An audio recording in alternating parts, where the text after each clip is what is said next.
સિહોરના રબારિકા ગામે એક ખેડૂતે પોતાનું જીવન ટૂંકાવ્યું હોવાનું સામે આવ્યું. ધનજીભાઈ અમરજીભાઈ જાની ઉંમર વર્ષ 65 નામના ખેડૂતે પોતાનું જીવન ટૂંકાવ્યું. નાવની જાણ ગામમાં થતાં ગામમાં શોકનું મોજું ફરી વળ્યું. ખેડૂતે જીવન ટૂંકાવી લેતા અનેક તર્કવિતર્કો લોકોમાં થઈ રહ્યા છે, પણ ખેડૂતે કયા સંજોગોમાં જીવન ટૂંકાવ્યું તે સામે આવ્યું નથી.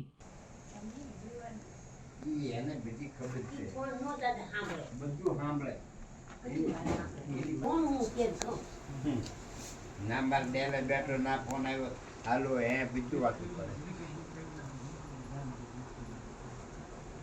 કરવા જો કામ